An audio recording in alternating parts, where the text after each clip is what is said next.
Bonjour, bonsoir les amis, bienvenue sur un nouvel épisode de Beyond the Hoops. Aujourd'hui, on va vous proposer un épisode sur les Denver Nuggets. Avant qu'on démarre, pour tous ceux qui veulent soutenir le podcast, un petit like sur Spotify, Deezer, YouTube, un petit commentaire pour le référencement et bienvenue sur le podcast de Q-Basket.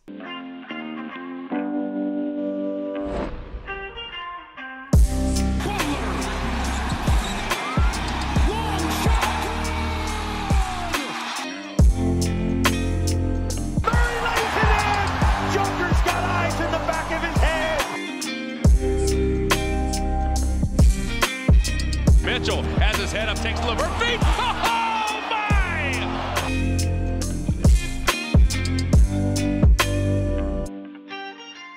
Alors, bon, on vous fait pas toujours des épisodes sur les Denver Nuggets. C'est vrai que finalement, ça fait un peu partie des parents pauvres de l'émission, alors que, vous le savez, on a au sein de l'équipe un des plus gros fans des Denver Nuggets de toute la communauté, avec Jérém.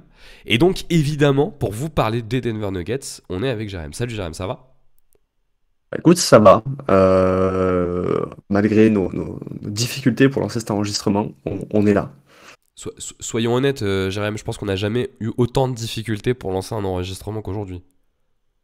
Bah, sauf quand il y a Val, mais bon, du coup, Est-ce que ça compte on va vraiment ? dire que en temps normal, effectivement, Ouais, je crois que c'est une galère. effectivement, je pense que hormis les épisodes avec Val qui sont assez sombres finalement, tant il est difficile de faire un épisode avec notre cher ami.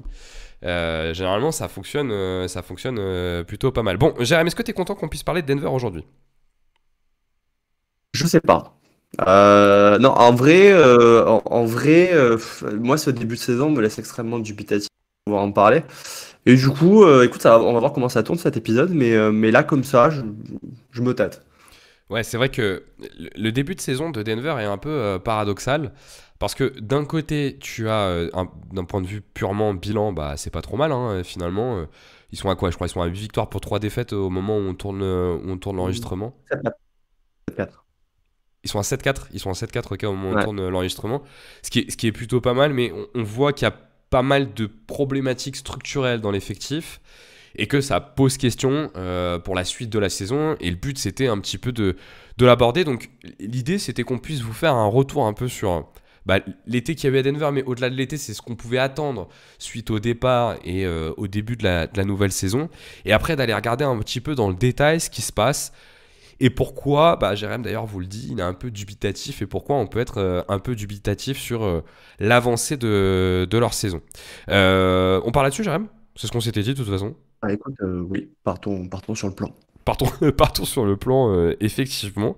Du coup, la première partie, on s'est dit, après cet été mouvementé du côté de Denver, qu'est-ce qu'on pouvait en attendre ? Est-ce que tu peux nous rappeler, Jérém, un peu quels étaient les principaux mouvements de l'été côté Denver ?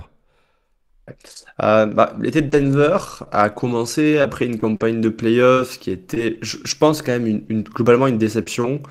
Non pas que la série face aux Wolves était un upset monstrueux, parce que on avait vu que les Wolves au premier tour étaient forts, et que les Nuggets c'était un peu tangent. Et donc Denver est arrivé en se disant, écoute, pas trop de marge de manœuvre. Pour des raisons financières, Denver pouvait au mieux garder l'effectif tel quel. Au pire, être sur une deuxième saison où ils allaient devoir laisser partir un joueur important. L'enjeu principal s'appelait KCP, Kentavious Caldwell-Pope, qui était arrière titulaire des Denver Nuggets. Clairement, un joueur très important défensivement parce que il a cette faculté à traverser les écrans et il a cette faculté aussi à venir sur les aides qui faisait que le système en edge de Denver qui pousse Jokic à sortir beaucoup de manière agressive sur les extérieurs fonctionnait parce qu'il y a des défenseurs comme KCP et aussi parce que dans une équipe qui shoot très peu à 3 points et qui était malgré tout efficace, KCP était un des 2-3 meilleurs tireurs à 3 points de l'équipe et donc forcément il y avait un petit peu des inquiétudes à l'idée de le voir partir. C'était clairement ça l'enjeu de l'été et puis après il y avait d'autres petits mouvements dont on peut parler après, mais voilà, je pense que déjà le point principal c'était celui-là. Ouais, effectivement, le principal mouvement de l'été côté Denver, on reviendra peut-être après sur l'arrivée de Westbrook, mais ça reste quand même le départ de KCP. Je suis d'accord avec toi sur l'idée que le spacing de Denver vivait quand même beaucoup de la présence de KCP. Pourquoi ? Parce que sur ce 5 majeur qui fonctionne si bien, Si tu prends, alors Jamal Murray, on va faire une grosse partie sur Jamal Murray, donc je vais pas trop aller dans le détail, mais c'est un joueur qui plutôt permet un bon spacing, à la fois parce que il a une bonne adresse extérieure, mais aussi parce que ses zones de jeu, même si elles peuvent être parfois très portées sur le mi-distance, sont quand même un peu sur la ligne extérieure. Michael Porter Jr. est un joueur parfait pour générer du spacing parce que ses zones de jeu sont très très loin et qu'en plus il avait de l'adresse. Mais tout de suite, quand on passe à Aaron Gordon et à Nikola Jokic, on est sur des joueurs qui jouent plus sous la ligne à 3 points, proche du cercle, ou dans des zones à mi-distance, ou sur le short corner dans le cas d'Aaron Gordon. Et donc effectivement, KCP est un peu celui qui te rend tout ça viable, parce qu'on sait, dans la NBA moderne, 4 joueurs qui jouent au large, c'est bien, 3 ça passe, en dessous de 3, ça devient compliqué. Et KCP était celui qui faisait l'équilibre là-dedans, et donc forcément, son départ a un impact, quoi. Exactement, exactement. Donc ce départ a effectivement un impact. Denver a essayé de le conserver quand même, il faut le dire. Et visiblement, il a accepté une offre relativement équivalente pour aller à Orlando. Et puis, il y avait des petits mouvements un petit peu annexes. Parmi ceux-là, le départ de Reggie Jackson. Donc Reggie Jackson qui était un joueur qui lui aussi apporte du spacing, mais qui malgré tout, comme on le disait avant la saison, a finalement assez peu profité du système de Denver et de la présence de Nikola Jokic. Et il était remplacé Russell Westbrook, qui effectivement lui aussi est un joueur qui nudifie un peu ton spacing. Et donc c'était en fait cette problématique un peu généralisée qui faisait l'été de Denver, parce que il n'y a pas vraiment d'arrivée qui vient répondre à cette problématique du tir à 3 points. Et à l'inverse, il y a des joueurs qui sont promus, donc en l'occurrence Christian Braun qui de coup devient un titulaire. Christian Braun qui est un joueur qui, si tu regardes les statistiques, shoot à 38% à 3 points, mais qui n'a pas la respectabilité parce qu'en fait il prend moins de tirs à 3 points par match. Et donc naturellement, il y avait un petit peu des inquiétudes vis-à-vis de la capacité de Denver à survivre à ces départs, mais surtout celui de KCP, quoi. Surtout qu'en plus, je pense que si tu reprends le cas de Christian Braun, il y a la question de son efficacité au tir extérieur, qui est plutôt pas mal d'ailleurs depuis le début de saison. Il est plutôt très adroit. Je crois qu'il tourne à 47% à 3 points avec près de 3 tentatives par match, donc on est content. C'est sûr, ça va durer, ouais. Mais c'est sûr, ouais, exactement. La question déjà, c'est est-ce que ça va durer ou pas. Et je crois qu'il y a un deuxième sujet, c'est quelles sont les. Tu vois, pour aller dans le prolongement de ce que je disais avant, c'est quelles sont les zones de jeu de Christian Braun. C'est pas un joueur qui fait son jeu derrière la ligne à 3 points. C'est un joueur qui a une capacité à aller agrasser le cercle, c'est un très bon cutter. C'est un mec qui peut poser 2-3 dribbles et monter au cercle. C'est un mec qu'on peut aussi retrouver parfois un peu sur le short corner ou sur des zones intermédiaires. Et donc, on retrouve un peu ce qu'on disait avant. Tu vois, t'es pas sur un joueur qui vient te maximiser les positionnements sur le terrain.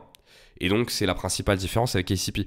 Je m'étais noté, tu vois, 2-3 stats par rapport à la saison dernière sur présence ou non présence de KCP. Donc, les stats que je vais te donner, c'est en gros à quoi ça ressemble quand KCP est sur le terrain, à quoi ça ressemble quand KCP est en dehors du terrain.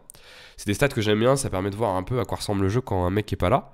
L'année dernière, quand KCP n'était pas sur le terrain, tu perdais 5% de réussite à 3 points, tu passais de 39,6% à 34,3%, et donc on est en plus dans le passage sous les 35%, qui a tendance à... C'est un peu un effet palier, hein, le 35%.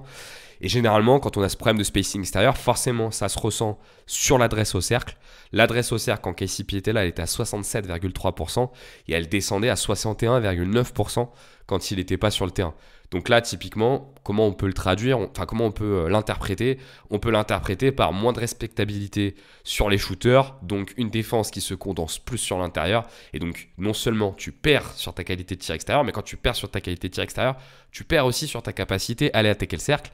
Et on va le voir après, je pense, sur la saison actuelle de Denver, c'est notable. C'est notable. Et est-ce que toi, déjà, t'avais le même sentiment quand KCP n'était pas sur le terrain? Déjà, première question. Et effectivement, je vais être un peu anticipé quelque chose que pourraient se dire des auditeurs qui suivaient Denver, c'est oui, mais KCP, sa fin de saison, sa deuxième partie de saison et ses playoffs étaient relativement catastrophiques, notamment du point de vue de l'adresse à 3 points. Et c'est pour ça qu'on risque d'utiliser le mot respectabilité un paquet de fois, parce qu'en fait, un joueur comme KCP, même s'il traverse une période un peu compliquée, vous n'allez pas le laisser ouvert à 3 points. Vous avez trop été habitué pendant des années à le voir tourner à des 38-40% pour vous prendre le risque en fait de laisser ouvert à 3 points. Alors qu'un joueur comme Christian Braun, effectivement, même si son adresse finalement l'année dernière était meilleure que celle de KCP, il y a un truc qui fait que c'est pas son jeu de shooter à 3 points. Et donc vous pouvez plus facilement prendre le risque parce que vous savez que même ouvert, il va refuser des tirs. Chose que normalement KCP ne fera pas. Et effectivement, ça se ressent sur une équipe parce que au-delà de la notion d'adresse personnelle, de réussite personnelle, il y a une notion en fait de volume d'ensemble qui fait que certains joueurs, on va prendre des risques sur eux et d'autres on va pas en prendre, et donc forcément effectivement l'absence de KCP se ressentait, et elle se ressentait parce qu'en fait il n'y avait pas de profil équivalent à mettre à sa place. Ouais, en bon exemple du cas que tu décris, on a, moi je trouve que c'est un bon cas d'école. T'as le cas Lugendort qui est devenu avec le temps un bon shooter, mais aujourd'hui, quand tu joues face à OKC, bah, tu fais quand même toujours. Alors c'est aussi parce qu'il joue 5 out, mais tu fais quand même toujours l'impasse sur Dort. Donc le pourcentage vous dit une chose, mais ne vous dit pas tout du niveau de respect qu'on met sur un shooter, et le niveau de respect qu'on met sur un shooter influe pour le coup sur la défense adverse. Il y a un autre élément moi qui me semblait important, tu vois, au sortir des playoffs, et je voulais te poser la question, toi qui connais bien cette équipe dans le détail. On est quand même sur un groupe qui a beaucoup de vécu ensemble et qui a joué ensemble sur un temps très long. Et parfois, tu sais, bah déjà, c'est compliqué de se dire qu'il n'y en ait pas un des 5 qui a envie de partir au bout d'un moment. Et là, ça c'est avec KCP qui, surtout, allait choper un contrat qu'il n'aurait pas pu avoir à Denver.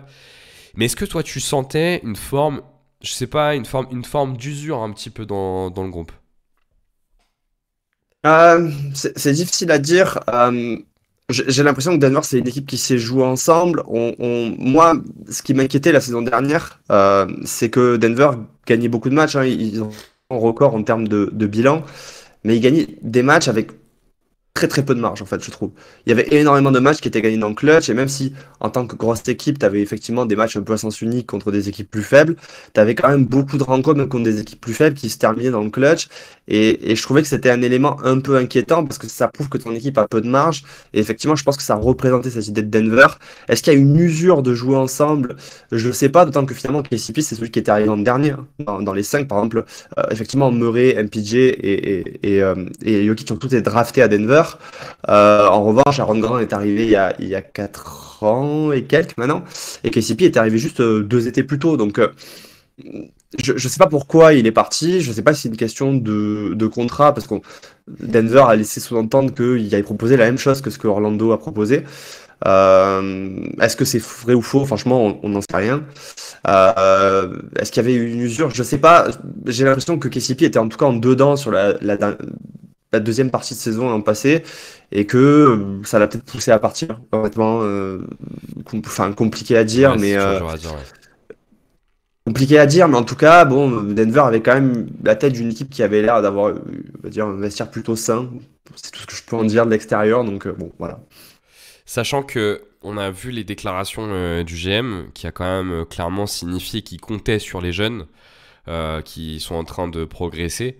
Et derrière cette idée-là, vous avez toujours 2 choix pour une équipe qui est dans la situation de Denver. Soit vous tradez vos jeunes contre d'autres assets qui sont plus valorisables dans du win now, ou dans du win, on va dire, dans les deux années. Le choix qui est fait par Denver n'est pas celui-ci. Le choix qui est fait par Denver, c'est aussi poussé par le nouveau salary cap, les nouveaux apprends, etc., etc. Mais le choix qui est fait par Denver, c'est plutôt de faire confiance à ces jeunes, et donc aussi de leur laisser de la place, etc., etc., quoi.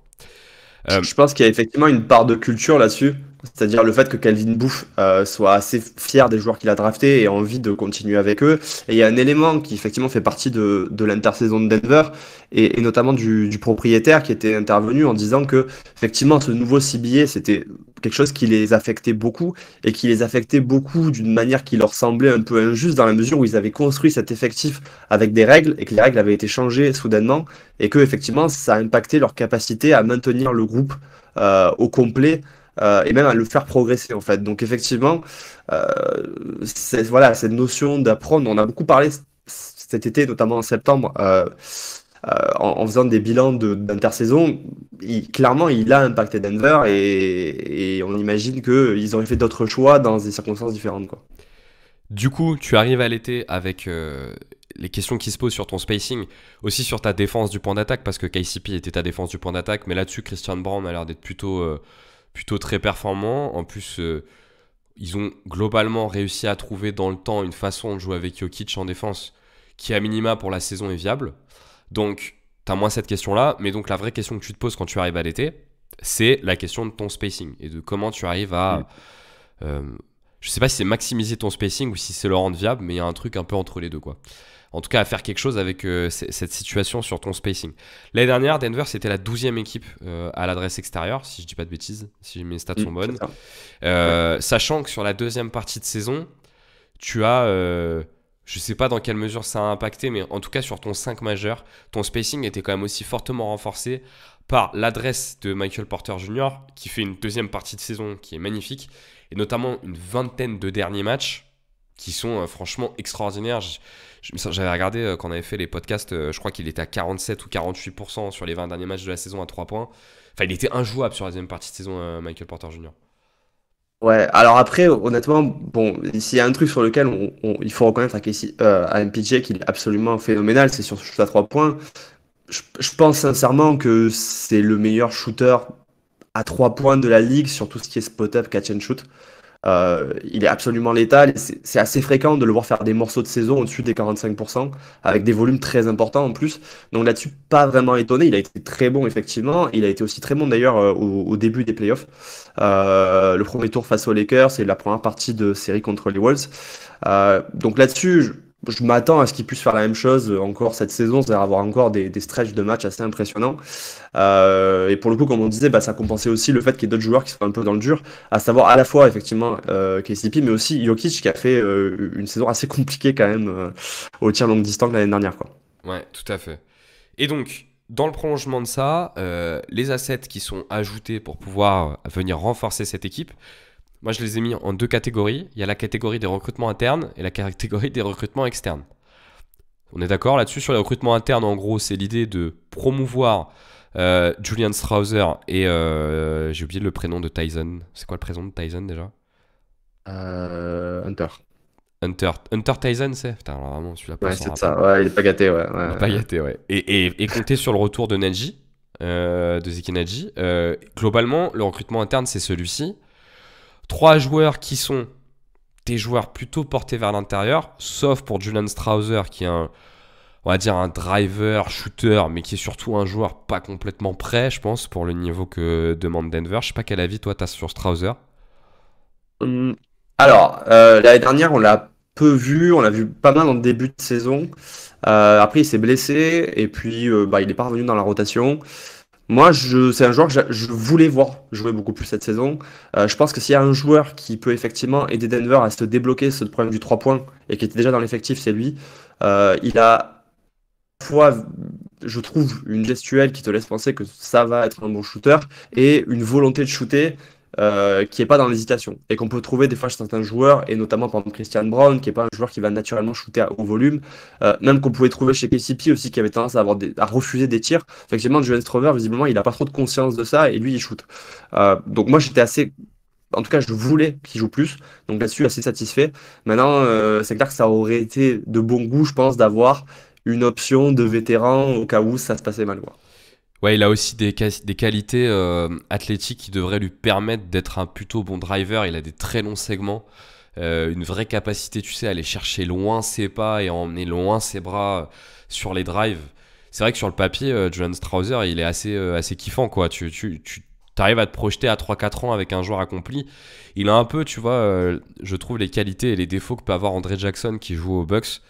C'est des joueurs qui sont quand même naturellement bien dotés par la nature, mais qui ont encore un besoin un peu de progresser dans leur compréhension du jeu et leur sens du jeu. À côté de ça, on a 2 recrutements qui sont des recrutements externes, pour le coup. Il m'en manque peut-être un d'ailleurs.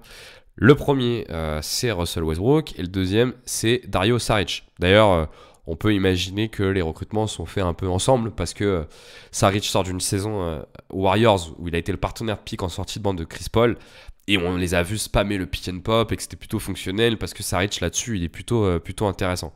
Mais donc le principal joueur que tu ajoutes, c'est quand même Russell Westbrook, qui est un joueur qui est, je crois qu'on peut le dire, c'est l'opposé de KCP. Donc tu avais un constat qui était de te dire, pour rendre ton équipe viable, tu as besoin de KCP et tu l'as recruté par l'opposé. Ouais, alors pour moi, l'arrivée de Westbrook, clairement, elle répondait pas au départ de KCP, hein. Pour moi, le départ de KCP, la réponse, c'était d'un côté, on va booster les minutes de Christian Brown et de l'autre, on va faire rentrer dans la rotation Julian Strawther. L'arrivée de Russell Westbrook, pour moi, elle répond à la problématique du départ de Reggie Jackson qui remplaçait Monte Morris. Clairement, ils avaient perdu assez lourdement au change parce que Monte Morris c'était certes pas un joueur de haut volume, mais c'était un joueur qui était très propre balle en main et qui était vraiment un très très bon meneur backup. Avec Reggie Jackson, ils avaient un genre de combo guard qui était potentiellement un scoreur, mais qui était relativement inefficace depuis 2 ans, qui a fait un petit peu mieux la saison dernière, mais qui effectivement, comme je disais, n'a jamais réussi à rentrer dans le moule de Denver, mais qui au moins a apporté une forme de spacing parce que c'est pas un joueur que tu laisses ouvert et c'est un joueur qui a un pull-up plutôt honorable. Là, avec Russell Westbrook, en fait, ils répondent à la problématique dont on parlera plus en détail, c'est on a un problème dans les minutes sans Jokic, et donc on va essayer d'avoir un joueur qui peut créer des choses. Le problème étant que ce joueur qui peut créer des choses est aussi probablement le pire shooter de volume de la NBA, quoi. Ouais, exactement. Donc au final, on se retrouve avec une sortie d'été où on est plutôt pessimiste, voire très pessimiste sur les mouvements de Denver et ce qu'ils ont fait. On est d'accord ou pas? Ouais, ou disons que on se dit qu'on va peut-être trouver d'autres choses pour compenser ce qu'on a perdu, mais dans la structure et dans la cohérence de l'effectif, on peut effectivement se poser des questions et se dire qu'il y a quand même une forte prise de risque sur des joueurs très très jeunes. Même si par exemple Christian Brown, honnêtement, c'est un joueur qui a prouvé depuis sa draft que c'était un joueur sûr, quoi. Oui, je pense que l'idée de se dire que Christian Brown sera à terme un meilleur joueur que KCP, elle est pas complètement déconnante, quoi, tu vois. Euh, mais c'est plus la question du profil, quoi. C'est ça, c'est la question du profil. Et effectivement, bah, c'est la question de, ok, en soi, le joueur est bon, maintenant, comment tu l'imbriques là-dedans? Et je vais apporter peut-être une petite précision sur effectivement les renforts de l'équipe. Il y a un joueur dont tu n'as pas parlé, qui est Vlatko Cancar, qui sort d'une saison blanche pour une blessure au croisé, il me semble, et qui revient dans l'effectif. Et je pense qu'il va être réincorporé à la rotation et qui, lui, pour le coup, est un joueur qui offre un spacing honnête, même si c'est athlétiquement qu'on peut se poser des questions sur sa viabilité. Ouais, tout à fait. Et donc, malgré ces doutes qu'on a, on se retrouve sur un début de saison qui est pas mal, finalement. Voilà. Et donc, le premier jeu auquel on va essayer de se donner, si t'es OK, sauf si t'avais d'autres choses à dire sur l'été, c'est pourquoi ça marche pas si mal. Et pourquoi, Ouais. je crois que la conclusion à laquelle on va arriver, c'est pourquoi, même si ça marche pas si mal, on n'est pas forcément rassuré. Alors, Jérém, pourquoi ça marche pas si mal, finalement, ce début de saison? Alors, comment qualifier Nikola Jokic sur ce début de saison? Allez, C'est quand même fou là c'est ton de... moment, fais-toi plaisir, c'est pour toi là. Allez, on y va. Non, mais en vrai, en plus, je pense que tu vas pas me contredire, c'est que s'il y a ce début de saison qui est plutôt bon, il y a d'autres raisons. Mais la principale, c'est que Nikola Jokic réussit à être encore plus fort que les saisons précédentes et fait un début de saison qui, en plus, est sur une adresse à longue distance qui est absolument scandaleuse. C'est-à-dire que, si je dis pas de bêtises, il est au-dessus des 60%, là. Il a 60%. 56,4% à 3 Il a un petit points peu chuté avec pendant le match. 3,9 tentatives par match. Ouais. Donc il est très très loin au-dessus d'un standard normal de shooter et il est même sur des volumes plus importants que ce qu'il a fait les précédentes saisons. Exactement.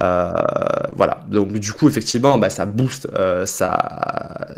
son efficacité qui d'ailleurs est en chute à d'autres endroits parce que le manque de spacing fait que pour le coup il est en difficulté près du cercle. Il est je crois 9 points en dessous de ce qu'il fait habituellement mais il le compense assez largement par son adresse à mi-distance et à 3 points.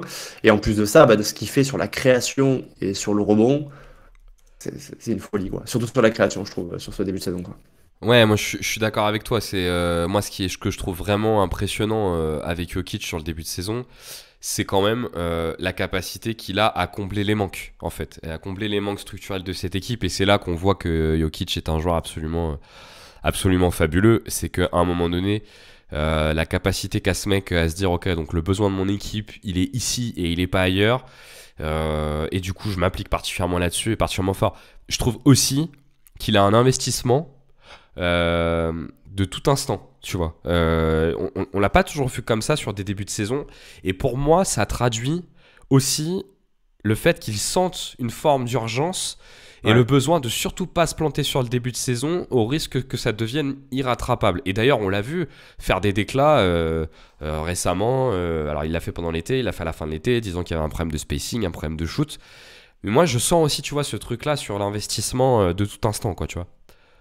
D'ailleurs, son temps de jeu D'accord, est énorme. Hein. Son temps de jeu, d'ailleurs, est énorme dans le prolongement. il est énorme parce qu'effectivement, comme l'année dernière, mais encore plus que l'année dernière, clutch, donc forcément il n'a pas de repos. Euh, Excuse-moi, j'ai eu une petite coupure. Ouais, tu peux reprendre, moi aussi ça a coupé. Ok. Reprends ta tech. Effectivement, ouais, ouais. Effectivement, il joue beaucoup parce que, comme l'année dernière, Denver n'a pas de marge, et encore moins que l'année Denver. Et du coup, tu n'as pas de repos parce qu'en fait, tu es obligé d'aller chercher les matchs au bout du clutch. Hein. Il y a déjà eu plusieurs prolongations pour Denver. Je crois qu'il joue 38 minutes en moyenne. Et je suis extrêmement d'accord avec toi qu'en fait, il est extrêmement concentré sur le début de saison parce qu'il sait que, contrairement par exemple aux 2 années précédentes, il sent que son équipe est moins forte et que il va falloir aller chercher des matchs et pas en lâcher en se la jouant dilettante ou en se disant je vais investir les autres comme il fait des fois en début de saison où il prend très peu de tirs et où il se contente de faire des passes. Là, il est un peu dans une situation à la 2021-2022 où il faut qu'il se mette au charbon dès le début, quoi. Ouais, je pense qu'aussi le début de saison, et en plus tu l'as dit, il y a eu beaucoup de matchs qui se sont joués à pas grand chose, il est aussi un peu boosté par le calendrier. C'est quand même à noter. C'est-à-dire qu'ils ont globalement eu un calendrier plutôt sympa. Ils ont affronté Toronto dans les victoires. En Toronto 2 fois, Brooklyn, Utah, Miami, Dallas. Ça va, sur le début de saison, on est plutôt sur un calendrier avantageux. Il y a une très belle victoire contre OKC qui vient un peu rééquilibrer tout ça, dans laquelle, en plus, je crois que c'était sans Jamal Murray de mémoire, et avec un énorme match de Russell Westbrook, pour le coup, qui est largement son meilleur match de la saison. Et effectivement, tu te retrouves avec un bilan plutôt positif. Moi, je trouve qu'aussi sur le début de saison, alors ça a duré que 5 matchs parce qu'il était là que 5 matchs et finalement ils ont plus gagné après. J'ai trouvé que le début de saison d'Aaron Gordon était aussi assez fabuleux. Lui qui d'ailleurs a aussi augmenté son volume de tir à 3 points, 3 tentatives par match à 54% au tir à 3 points. Là encore, on est sur un joueur qui est en surchauffe. Allez, je le finis, le dernier joueur qui est en surchauffe, c'est Christian Braun qui tourne à 47% à 3 points avec 3 tentatives par match. Donc, les difficultés structurelles qu'on arrive à anticiper sur Denver, elles sont compensées pour l'instant par une forme de surchauffe sur le tir extérieur quand même. C'est ça. Et malheureusement, sur 3 joueurs qui ne sont pas des gros shooters, Nikola Jokic qualifiait les joueurs de Denver de streaky et se rattrapait en disant qu'ils étaient allés au mieux average, donc voilà, dans la moyenne, peut-être même moyenne moins. Et effectivement, dans ces joueurs qui qualifiaient là-dedans, il y a lui-même, il y a Aaron Gordon et il y a Christian Braun, quoi. Alors par contre, ça se traduit sur d'autres éléments. Parce que tu l'as dit tout à l'heure, il y a une question de la respectabilité des joueurs. On est sur des joueurs qui sont adroits, mais qui ne sont pas forcément respectés. Donc pour le coup, on retrouve quelques autres critères qui nous montrent ce manque de respectabilité. Je ne sais pas si tu t'es noté des stats, moi je m'en suis noté un peu de mon côté. La première que je me suis notée, je veux pas, parce que je sais pas si tu t'en es noté, je veux pas toutes les prendre non plus. Donc je commence et puis n'hésite pas à en donner d'autres derrière. Non, mais la première, c'est qu'ils sont derniers au nombre de drives par match. Ça, c'est un très bon indicateur pour vous dire qu'il y a un problème structurel sur le spacing. C'est que la raquette, elle est bouchée et donc ils n'arrivent pas à driver. Donc ils vivent sur leur adresse extérieure, mais une équipe qui génère peu de drive est rarement une équipe qui génère une bonne attaque. On est d'accord ? Alors oui, mais en même temps, Denver est toujours une équipe qui est en fond de tableau en drive, et notamment parce que c'est une équipe qui n'a pas de driver. Et vu que le jeu se fait autour de Nikola Jokic, forcément, il y a moins nécessité de drive. La question c'est est-ce que tu arrives à compenser l'absence de drive par une bonne efficacité près du cercle et par des points près du cercle autrement que par le drive? Chose que Denver savait faire. Sauf que cette saison a du mieux certains aspects. Il y a quand même des joueurs qui sont en baisse d'adresse assez significative, quoi. T'en as quelques-uns en tête là-dessus ? Le principal, c'est Nikola Jokic, hein, qui est passé de 61% en moyenne, ce qui est assez énorme, à 52%. Et forcément, ça indique que tu as moins d'espace pour faire ce que tu veux faire. Et même si il y a d'autres choses qui sont intéressantes, c'est quand même inquiétant parce que on le voit dès le début de saison, quoi. Ouais, et d'autant que cette équipe, elle vit quand même avec une forme de dette structurelle. C'est que, alors certes, leur defensive rating l'année dernière n'était pas si mauvais, mais on n'est pas sur une équipe qui est élite de élite en défense et qui de toute façon doit vivre sur son attaque quand même. C'est une équipe qui doit gagner ses matchs par sa qualité offensive. Et donc, si sa dette structurelle qu'est la défense, elle n'est pas capable de la compenser par l'attaque, elle risque d'être en difficulté. Et d'ailleurs, cette saison, on a toujours ces problèmes au niveau de la défense, un peu structurel. Le premier, on le sait, hein, avec Denver, c'est la protection du cercle qui est pas très bonne. C'est la 20e équipe qui protège le mieux le cercle, ou la 10e qui le protège le moins bien. À vous de voir comment vous préférez compter. C'est une équipe qui structurellement défend toujours plutôt pas trop mal le 3 points, mais qui a vraiment du mal sur la défense du cercle. Et en tout cas, tu es dans cette situation où t'as un énorme problème défensif, structurel, enfin t'as des difficultés structurelles défensives, et tu commences à te dire, est-ce qu'on va être capable de les compenser par l'attaque dans un monde où on est plus dépendant que jamais de Nikola Jokic? C'est ça, dans un monde où on est plus dépendant que jamais de Nikola Jokic, parce que tu as quand même une équipe qui fonctionnait sur un two-man game. Et sans vouloir spoiler, malheureusement, le second joueur sur lequel il dépend, il devient inquiétant, quoi. Bah, de ce qu'on peut y aller, sauf si tu as d'autres points sur ce début de saison. Ouais. Mais donc, en fait, Non, mais allons-y. le but de ce podcast, c'était d'essayer de réfléchir. En fait, tout ça est né d'une discussion qu'on a eue avec Jérém. On s'est dit, mais pourquoi Denver n'arrive pas à jouer sans Jokic? Pourquoi, toutes les années passant, ça ne fonctionne pas? Et donc, on s'est dit, autant en faire un podcast, autant en discuter. On a plein de choses sur lesquelles on est d'accord avec Jérém. Il y a des choses sur lesquelles on est un peu moins d'accord. Mais le but, c'est aussi de vous amener dans la réflexion sur comment Denver pourrait être moins dépendant de Jokic et pourquoi Denver l'est autant, pourquoi ils n'y arrivent pas, quoi. Et forcément, le premier cas, c'est le deuxième contre Max qui est à côté de lui, qui doit être capable d'assurer le relais, hein. C'est la base même quand tu as 2 contre Max. Quand tu as 2 contre Max, l'idée c'est de se dire j'en ai toujours un sur le terrain. Il y en a même 3, oui, effectivement avec Michael Porter Jr. C'est ça que c'est le 3e Michael Porter Jr. ou c'est Aaron Gordon? Enfin, Aaron Gordon va arriver avec un quasi contre Max. C'est MPJ, ouais. C'est MPJ. En tout cas, tu as 2 joueurs qui sont censés être des joueurs qui peuvent porter ton attaque. Et il y en a un qui, depuis le début, ne fait pas l'affaire à ce niveau-là. C'est Jamal Murray. Jamal Murray, tu vas nous décrire tout ça, mais qui, en plus, est en difficulté plus que d'habitude cette saison. C'est ça, c'est que, on va dire que historiquement, Denver était habitué à avoir effectivement ce contre-max sur Jamal Murray et pas avoir une production, on va dire, de All-Star en saison régulière. Jamal Murray, c'est un joueur qui a toujours flirté entre les 18-21 points de moyenne, avec une tendance à être moins investi en saison régulière qu'en playoff, chose qu'il compensait en playoff. Bon, l'année dernière, clairement, les playoffs ne sont pas passés comme on aurait espéré. Il y a eu certes des gros shoots de la part de Jamal Murray, mais la production, autant en termes d'efficacité que de capacité à créer son tir, clairement, c'était pas au rendez-vous. Là, ce qui est inquiétant sur effectivement ce début de saison régulière, c'est que on a vu un Jamal Murray qui était diminué, on savait qu'il était blessé, donc on voulait un peu le revoir en forme. Et bon, ce qu'on a vu pendant les JO, c'était un Jamal Murray qui était absolument désastreux avec le Canada. On s'est dit qu'il y avait encore un mois de repos pour se retaper. Malheureusement, là, sur ce début de saison régulière, on sent clairement on a clairement l'impression qu'il est lourd et qu'il n'arrive pas vraiment à se créer d'espace. Et du coup, vu qu'il n'arrive pas à se créer d'espace, il en déclenche moins pour ses coéquipiers et il en déclenche bien pour lui-même, quoi. Et malheureusement, vu que Denver s'est affaibli et effectivement, autant structurellement, comme on le décrivait, que peut-être en termes de talent, un petit peu moins de marge que les années précédentes, il aurait fallu que Jamal Murray monte d'un cran et on sent que là, au contraire, il est plutôt sur une descente minime, voire significative dans le pire des cas, quoi. Je me suis noté 2-3 stats déjà pour essayer de mettre en évidence les difficultés qu'a Jamal Murray sans Nikola Jokic, parce que c'est le premier sujet. C'est les difficultés qu'a Jamal Murray sans Nikola Jokic. Donc c'est des stats que j'ai pris sur la saison dernière et je te propose, je les donne une à une, n'hésite pas à me stopper et à commenter, tu vois si selon toi elles signifient quelque chose. Bon, déjà, premier élément, c'est relatif au style de jeu de Jamal Murray quand il n'y a pas Nikola Jokic. Murray passait de 40% de ses paniers à 2 points qui étaient assistés avec Nikola Jokic à 16%. Donc là on est d'accord, ça traduit le style de jeu de Jamal Murray qui est beaucoup plus un jeu autonome. Sans Nikola Jokic, là où quand Nikola Jokic est là, on sait leur relation sur le pick and roll est quand même hyper fonctionnelle, mais sans Jokic, il est beaucoup plus sur l'isolation. On est OK là-dessus? Oui.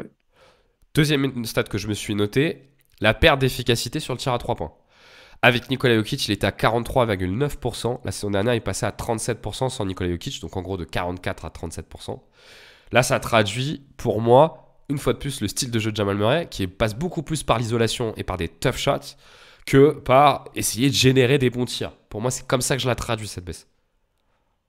Je sais pas si tu es OK là-dessus. Alors, Oui, et en même temps, moi, c'est là que je veux pas non plus tout reprocher à Jamal Murray, c'est que, bah, effectivement, il prend plus de tough shots parce que quand il est avec Nikola Jokic, il y a une attaque qui est extrêmement huilée et on sait que Jamal Murray est un joueur qui est quand même assez dépendant de Nikola Jokic pour obtenir des tirs. Et effectivement, quand tu as un joueur qui te fait des écrans de la qualité de ceux de Nikola Jokic et qui te sert aussi bien que Nikola Jokic, forcément, tu as des meilleurs résultats. À l'inverse, quand il est sans lui, et là, on peut aussi l'aborder, c'est que le jeu de Denver est d'une pauvreté, je trouve, abyssale, dès que Nikola Jokic est hors du terrain, qu'il n'y a pas vraiment un switch où on a l'impression que soit on a un backup qui est suffisamment bon pour reproduire le jeu qui est réalisé avec Nikola Jokic, soit on a un jeu qui change, et en fait on a un jeu qui effectivement change pour le pire, et on n'a pas vraiment enfin, de capacité à reproduire ce qui est fait. Et donc effectivement on demande à Jamal Murray de créer énormément de choses, alors qu'en fait Jamal Murray c'est pas un meneur de jeu quand il arrive en NBA. Il a toujours pas fait ce step-up de meneur de jeu, et donc il y a beaucoup de tirs en tant que combo guard où il va essayer de se créer un tir. Si ça rentre, ça va, mais le problème étant qu'effectivement, il n'a pas un niveau de jeu qui fait que ça va rentrer à haute régularité quand il est sans Nikola Jokic, quoi. Tu veux qu'on aborde tout de suite la question de la forme de jeu sans Jokic ou on se le fait après, on finit un peu le caméra comme tu veux? Je pense qu'on peut, non, on peut finir le Cameroun, d'autant que parmi les points de désaccord que je peux peut-être avoir avec toi, ou en tout cas de complément, c'est que tu parles effectivement du Jamal Murray sans Jokic, mais sur ce début de saison, même avec Jokic, le problème étant que Ouais. s'il n'est pas assez fort, bah en fait, il abaisse considérablement ton plafond, quoi. Ouais, je suis d'accord. La troisième stat que je m'étais noté, c'était sur l'efficacité au cercle. Et on va en parler parce que cette année, il y a un vrai sujet sur l'efficacité au cercle de Jamal Murray.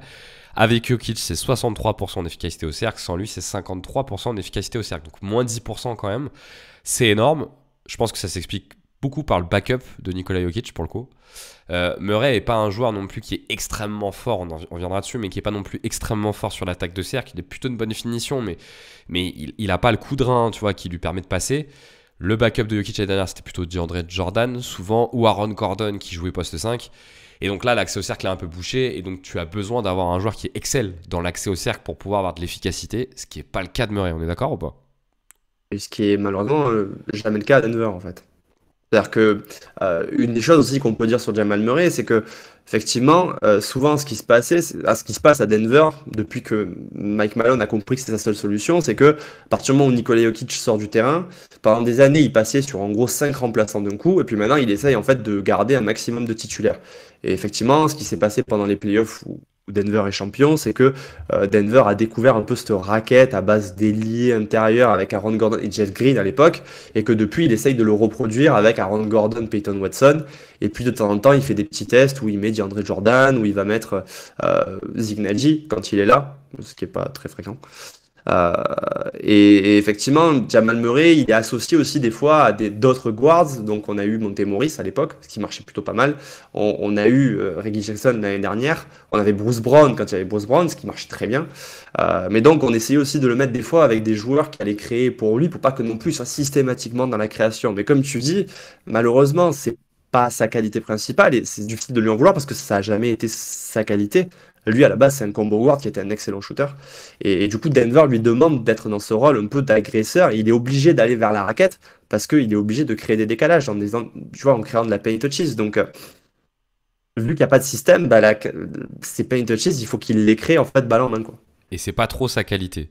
Et effectivement, il y a une chose dont j'ai évoqué pas mal lors du dernier podcast sur Donovan Mitchell et Anthony Edwards et que je vais remettre ici, mais le problème quand tu manques de qualité sur le premier pas et que tu manques de spacing, c'est que souvent les initiatives de drive se terminent par des longues distances. Et pour le coup, ça on le retrouve chez Jamal Murray dans les minutes sur Jokic. 19,7% de tentatives de longue mi-distance quand Jokic est sur le terrain et on passe à 27,2% de tentatives de tir de lointain à mi-distance quand il n'est pas avec Nikola Jokic. En plus, le pourcentage baisse, 50% avec Jokic, 44% sur Jokic. Ça, c'est une stat vraiment qui traduit la volonté de jouer de l'isolation, de jouer de la création par Jamal Murray, mais les limites physiques qu'il a et qui lui empêchent de pouvoir la faire justement. Et en synthèse, et après je t'en donne la main, mais en synthèse de ça, la dernière stat que je voulais vous donner, c'est son nombre de points pour 100 possessions. Alors qu'il touche beaucoup plus de balles quand il n'y a pas Nikola Jokic. Il a 34,5 points pour 100 possessions quand Jokic est là, et il passe à 31,1 points pour 100 possessions quand Nikola Jokic n'est pas là, alors qu'il a beaucoup plus le ballon. Ce qui traduit en fait, l'idée que Jamal Murray n'est pas un joueur autonome. C'est pas un joueur autonome et on lui invente un rôle de joueur autonome. C'est ça.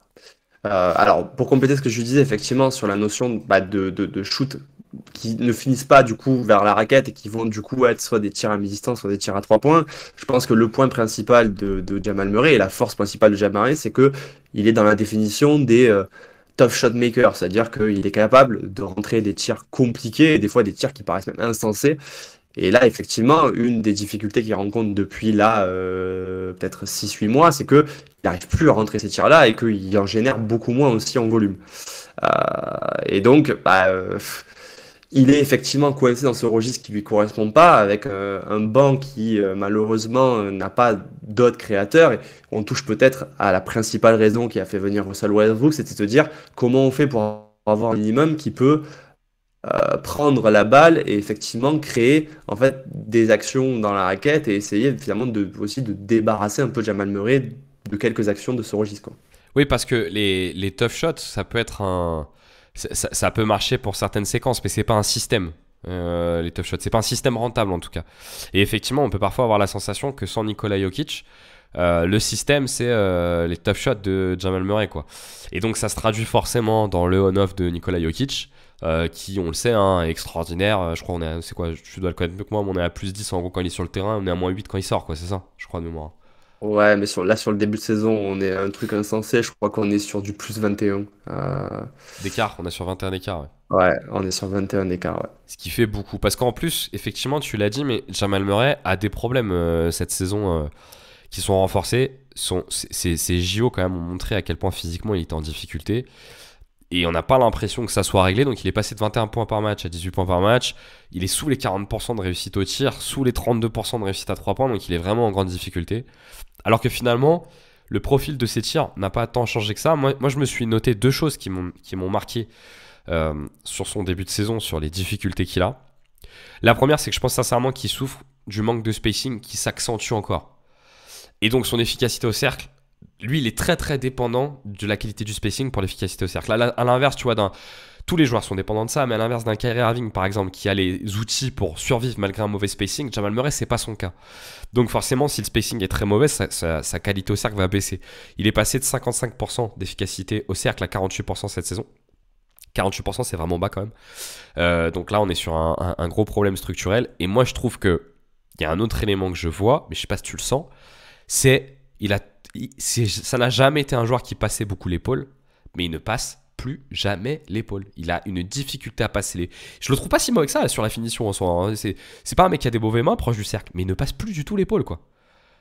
Non, moi je pense, effectivement, il y a des joueurs par exemple qui sont des super athlètes, et on se dit le jour où effectivement ils vont un peu redescendre sur terre athlétiquement, ça va être compliqué parce que le toucher est pas si bon. Par exemple, ces joueurs qui sont capables de dunker assez facilement sur des situations, mais en fait quand tu regardes les actions où ils dunkent pas, et Russell Westbrook est un bon exemple, c'est-à-dire que c'était un joueur qui avait une belle efficacité au cercle, mais parce qu'il était tellement athlétique que ça compensait son manque de toucher. Effectivement, quand il est revenu sur terre athlétiquement, on s'est rendu compte que ce toucher n'était pas suffisant et qu'il n'avait pas suffisamment évolué. Jamal Murray, lui, a un beau toucher. C'est un joueur qui a un beau toucher. Mais par contre, athlétiquement, il n'a jamais été effectivement très impressionnant. Et là, comme tu dis, effectivement, tu dis, il passe plus l'épaule. Et moi, l'impression que j'ai, pendant les JO, j'avais l'impression qu'il était clairement en surpoids par rapport à ce qu'on avait pu voir. En fait, quand tu regardes avec le recul, il a déjà été plus explosif avec ce poids-là. Et donc là, on l'a vu arriver plus mince après le training camp. Mais en fait, le problème, c'est qu'il paraît, tu sais, il donne un peu cette impression de joueur qui a les jambes lourdes assez rapidement et qui n'arrive pas à faire la différence. Et moi, c'est un peu ça, mon impression sur Jamal Murray. Je ne sais pas si c'est un manque de forme physique ou si c'est une forme de blessure qu'il n'a pas complètement digérée et qui fait que c'est dur pour lui, en fait, de faire la différence, quoi. Oui, et puis ça peut te rentrer dans la tête aussi au bout d'un moment, quoi. Tu vois, il y a forcément la question de confiance, surtout sur un joueur qui joue beaucoup sur sa qualité de tir difficile. C'est un joueur qui depuis... Tu sais, pour nous, ça paraît pas si long parce que en fait, on regarde les matchs, mais en soi, il est sorti des playoffs en mai de l'année dernière, donc en gros, ça fait 6 mois qu'il est en difficulté, ou tous les matchs où il joue, il est en difficulté. Donc forcément, parce que c'est un joueur qui a jamais vraiment eu ses qualités d'explosivité, il a toujours beaucoup joué sur sa confiance. Elle est peut-être un peu atteinte, et donc on peut peut-être espérer que ça remonte un peu, tu vois. Ça va peut-être pas continuer. Mais Ça ne changera pas les problèmes structurels parce que pour le coup, ça fait 3 saisons que Jamal Murray n'arrive pas à jouer sans Nikola Jokic. Et donc, certes, ça doit être mieux, mais bon, ça devrait rester pas très bon, quoi. C'est ça. Mais c'est vrai que la parenthèse des playoffs 2023 faisait qu'on se disait, ok, il s'est un petit peu réservé pendant son saison de retour de blessure, mais une fois en playoff, en fait, il arrivait à rendre le banc des Nuggets viable, ça et quelques ajustements. Et lui, effectivement, paraissait à un niveau où on se disait, ok, en saison régulière, il peut se réserver, mais il peut monter d'un cran en playoff. Et l'année dernière, c'est vrai que à partir du moment où il a eu cette blessure, on l'a jamais vraiment retrouvé, et c'est même pas de mai dernier, hein, c'est arrivé durant la saison dernière où on a l'impression qu'effectivement on a un Jamal Murray diminué depuis quasiment un an là maintenant. Effectivement, et donc ça souligne aussi toutes les difficultés qu'ont les Nuggets à trouver des alternatives quand leur système préférentiel ne fonctionne pas.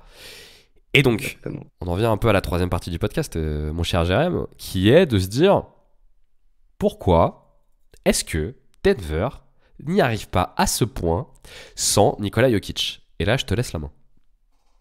Ouais, parce que ça dure depuis quand même super longtemps maintenant. Et en fait, donc comme disait tout à l'heure Benjamin, l'idée du podcast nous est venue.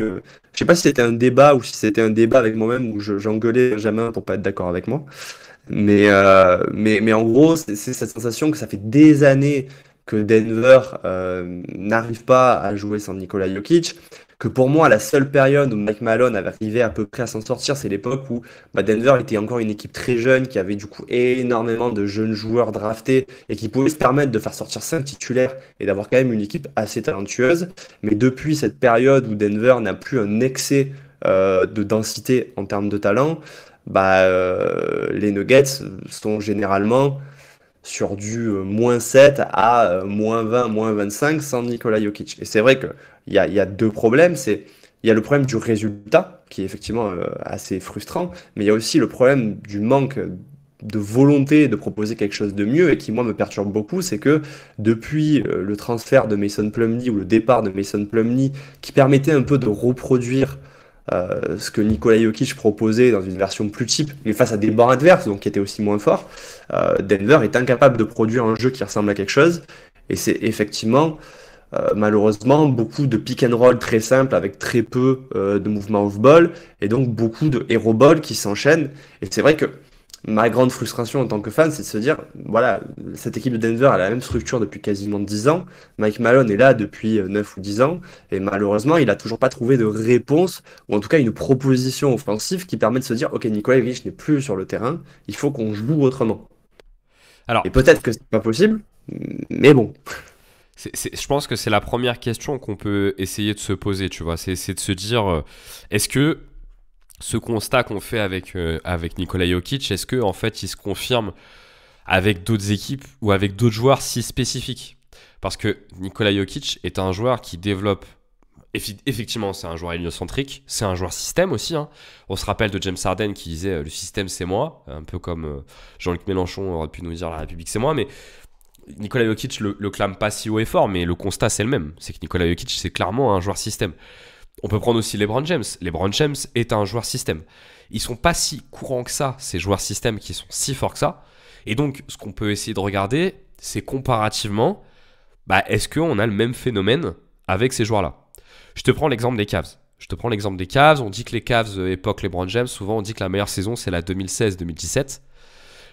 Qui pour le coup est une saison qui est la saison après le titre. On dit que c'est là où ils avaient leur niveau le plus élevé. Je pense qu'en termes de résultats, la 2016 doit être mieux. Mais je suis parti de celle-ci. Oh, c'était bien meilleur, donc oui, pour moi, mais bon. Quand leur niveau plafond était quand même meilleur en 2017. Je pense que notamment au final, ils sont d'un meilleur niveau en 2017 qu'en 2016. Le problème, c'est que l'adversité n'est pas la même. Mais et puis ils roulent sur les playoffs en 2017, c'est assez impressionnant. Après, peut-être que pendant la saison régulière, effectivement, je suis pas allé regarder. Mais peut-être que c'est un peu moins haut. Mais tu vois, par exemple, cette équipe-là, qui était une équipe, en tout cas qui a vécu dans le temps. On est au bout de 3 saisons avec à peu près le même roster. J.R. Smith, Kyrie Irving, Kevin Love, etc., etc. Quand LeBron est sur le terrain, on est à +8 de net rating, +8 et quelques, et on est à -8 et quelques quand LeBron est off. Donc tu retrouves ce différentiel de 16. Je crois que Jokic, sur une saison, le plus haut, il est à 18 ou 19. Il y a quand même encore une petite marge, hein. Mais bon, on retrouve ce phénomène-là. On l'avait regardé avec James Harden. Avec James Harden, tu avais quelque chose d'un peu près similaire, même si c'était dans des proportions qui étaient moindres. Mais pour le coup, avec Chris Paul à côté, qui pour le coup est un autre joueur système et qui peut te permettre de compenser un peu.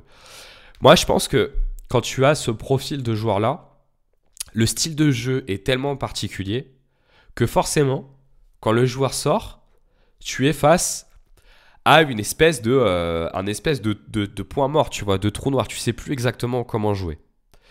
Et je pense que c'est un peu inhérent à ces joueurs système de passer par des séquences quand ils ne sont pas là où il n'y a pas grand-chose qui marche, quoi. C'est la contrepartie d'acquérir un joueur aussi fort. Alors, là où, moi déjà, bon, comme je t'avais dit, c'est vrai que je trouve pas ces comparaisons extrêmement pertinentes, parce que comme tu l'as dit, par exemple, dans le cas des Rockets, on a Chris Paul qui effectivement faisait que tu avais un joueur système qui sortait, un autre qui rentrait, et donc effectivement, tu avais des Rockets qui étaient très performants, même sans James Harden.